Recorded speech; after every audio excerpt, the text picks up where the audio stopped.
This is Chris Gardner of the Houston Round Ball Review speaking with Coach Vic Schaefer, the Texas Longhorns women's basketball head coach. How you doing, sir?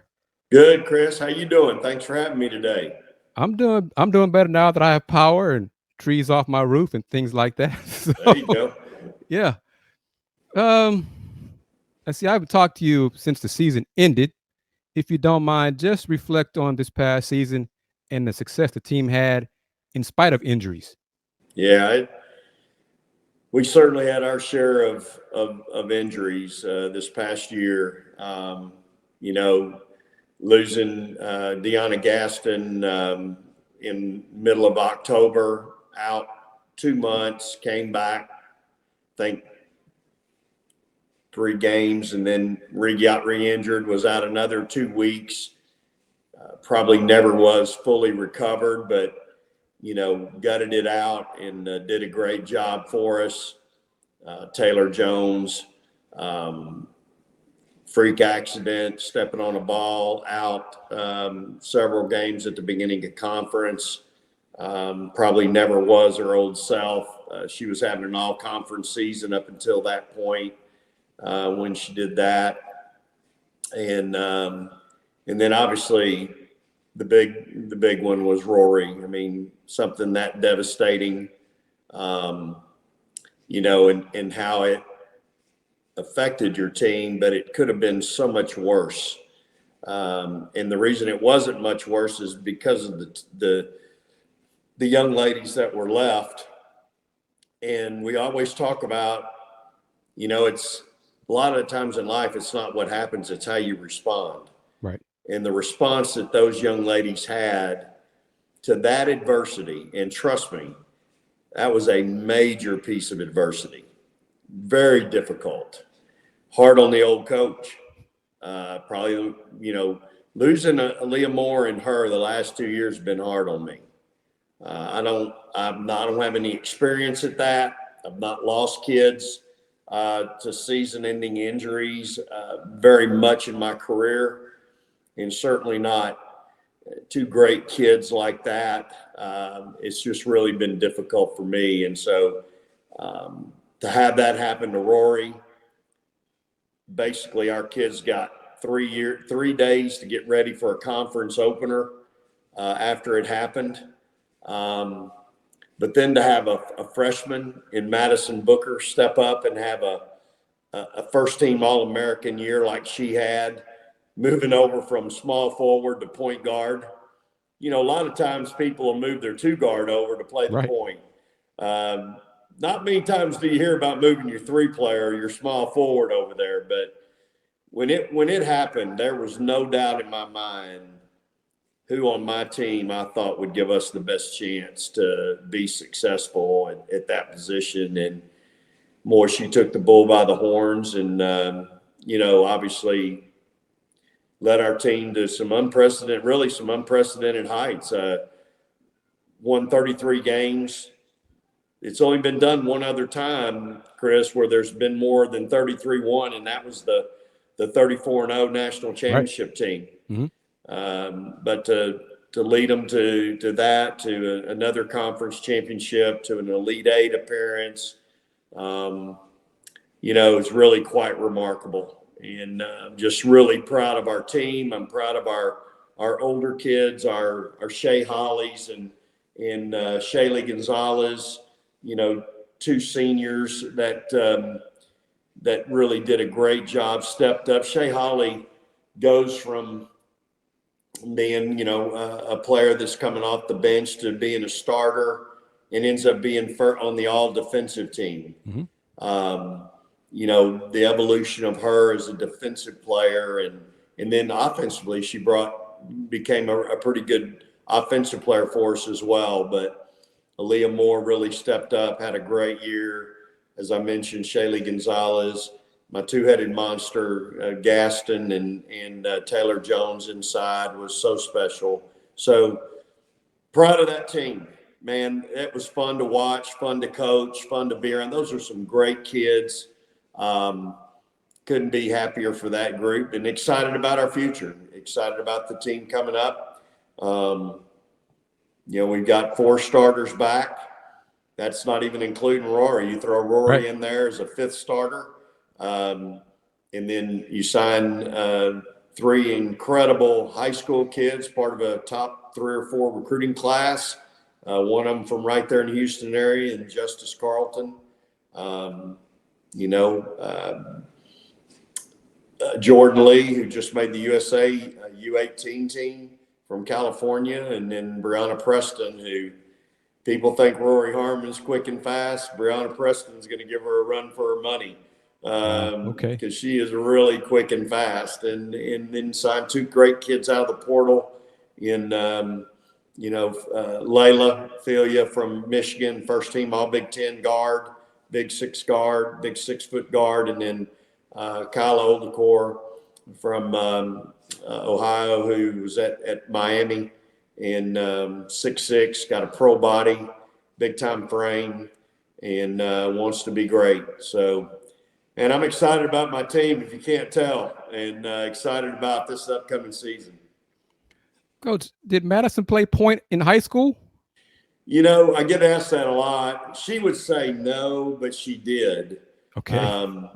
She's played point in high school. I've seen her play it in AAU. But the kid is such an intelligent basketball player and has a great IQ. But then on top of that, she's got a great handle. She can really handle the ball. And so the biggest thing we had to get through to her was, I'm not interested in those 50-50s. The 50-50 passes. Turning the ball over is not okay. Right. Take care of the ball. If we can get it, this team this past year was one of my better shooting teams that I've ever had. Shot about 48%. And so if we could get a shot, 1 out of 2 were going in. Yeah. So we just wouldn't turn the ball over. We had a chance to score. So that was the biggest thing I think I had to teach her was just, hey, we got to get a good shot every possession. She was somebody that shot it really well. I ran a lot of stuff for her as well as her teammates. And, man, what an incredible year she had. Really special. How close to 100% is Rory right now if she's not 100% right now? Yeah, I don't think she's 100%. She's getting close to being 4 months. So, at 4 months, she's going to be feeling pretty good. I know she's already feeling pretty good. I've talked to her. We text back and forth a couple of days ago, and I know she's in Houston right now doing some rehab with some folks down there. And so she's getting more and more better and better every day. And she sees it, feels it. She's excited about it. She told me the other day, Coach, I was actually sprinting in the gym. Okay. And so she's feeling good. And, we want to just be really, while we continue to be aggressive and we continue to work hard, I don't play anybody in July and August. Right. So we just want to make sure we're on that good path and get her back, because we all know how special she is. She's just not only as a player, but just a wonderful kid. I just love the kid, love her family. She's just got great parents. When something like that happens, I mean, it affects all of us. Her parents, it affected me. It's just, it's devastating. And so excited to get the kid back, get her. I know her parents are fired up too, and they've been so supportive of our team. Even after she couldn't play, they're just what a great family. Coach, it's getting closer. Texas is going to join the SEC. You coached in the SEC before for a lot of years. What is the difference, or what are differences between Big 12 women's basketball and the SEC women's basketball? Yeah, I say it all the time. I just jumped out of the frying pan and into the grease. Both leagues are really good, have great coaches, Hall of Fame coaches, and really good players, WNBA players. And so, I think the SEC getting back in that league now, it's it's a really good league. Obviously, great. It's home of the national champions. It's a league that's got great coaches. Those kids are always well prepared. I think the depth of that league now with 16 teams is really impressive. I say it all the time, 1 through 16, you better be ready to play, because if you're not, you won't get beat, you'll get embarrassed. And so I think from that perspective, there's no off nights. I count it as, 16 rival games, and we've got to be ready every night. So, I probably cut my teeth on the Big 12 back when I was an assistant at A&M a little bit with Coach.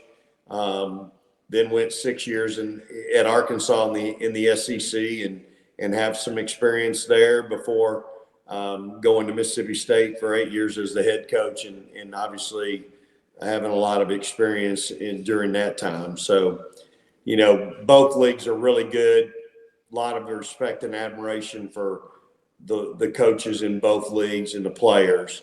But the conference overall in the Southeastern Conference, it's going to be it's a gauntlet. 16 really, really good programs, great coaches.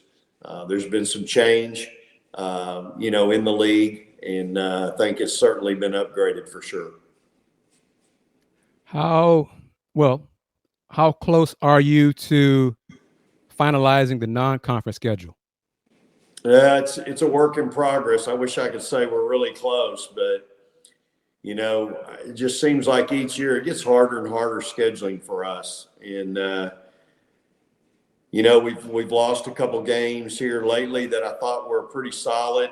One was an opener, in the season that we're not going to get to play now. So it's a work in progress. We do have to return to DePaul this year in a non-conference game, and of course our conference schedule's been released. We have right. South Carolina home and home. Everybody else is one time. LSU's here in Austin. We have to go to A&M. Have to go to my old stomping ground at Mississippi State, and so part of that has been done, but we're still working on the non-conference piece for sure.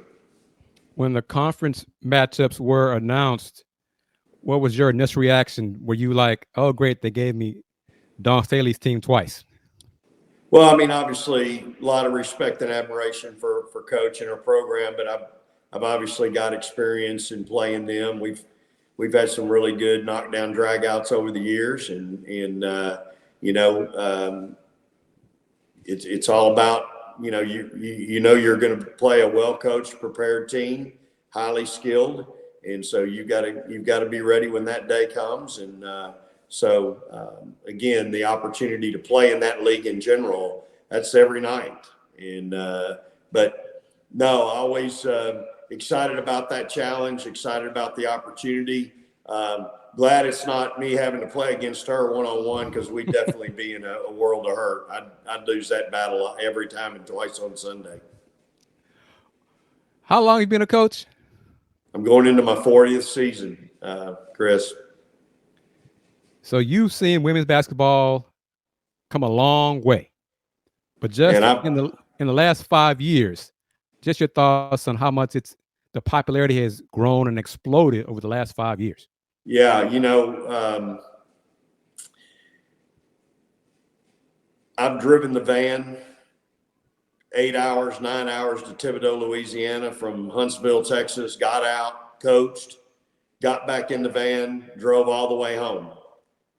No hotel, stopping at McDonald's, feeding the kids. I've seen a lot in my day. I'm fortunate to have coached at some really good places. Women's basketball has been really important at a lot of the places I've been at. And certainly here at the University of Texas, women's athletics in general is incredibly important. And so For me, just, when I took that job at Mississippi State, it's a great example, taking over a program that really needed some tender loving care. It needed some attention. Fortunate to work for a great AD in Scott Strickland, who wanted us to be successful. And just building that program with my bare hands from the ground up, with a great staff, and going from what was no doubt the worst SEC team in the league, to playing in back-to-back national championships in 17 and 18, back-to-back SEC champions. It was really rewarding. And then the fan base, Right. going from 500 fans a night to, when we left there, averaging 9,500 in a community of 25,000. I think the NCAA would tell you they loved having Mississippi State in the Final Four, whether it was Dallas or Ohio at Ohio State. Our fan base was incredible. They packed the Final Four.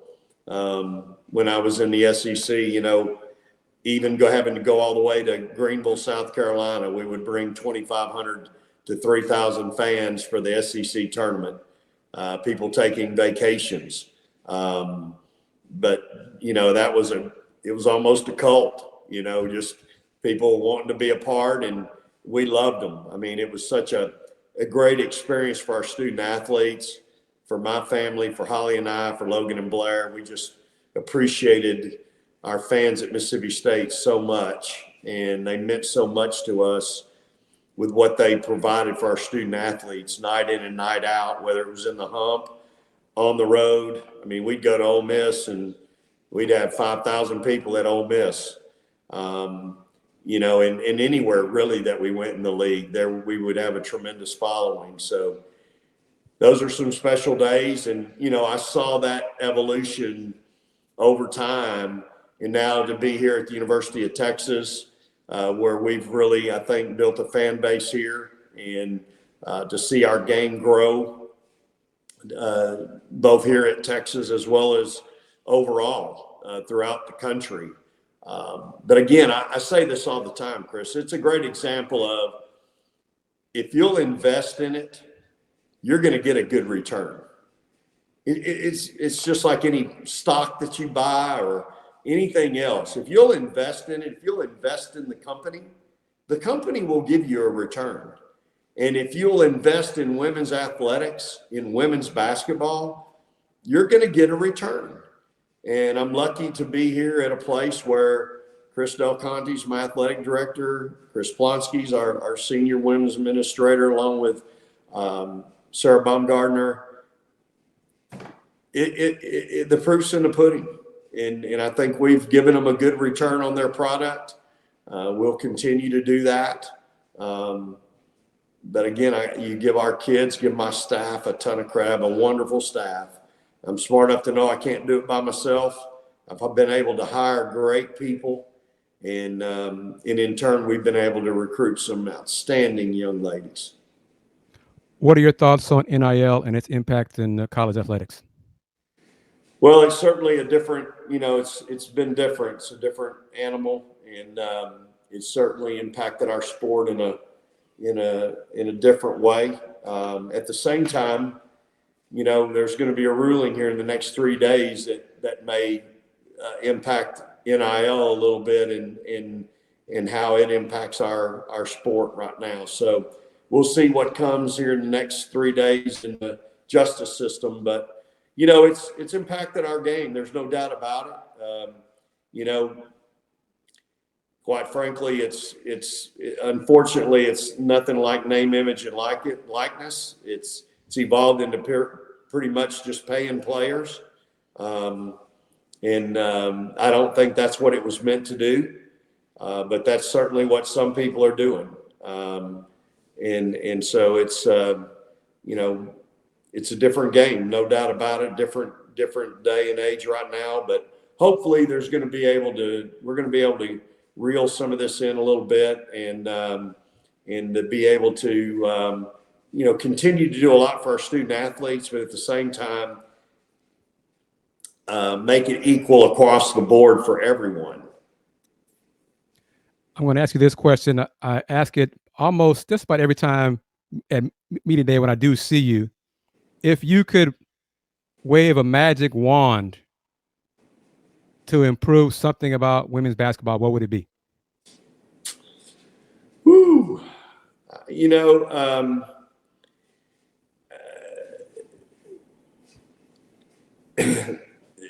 It's probably a tricky question.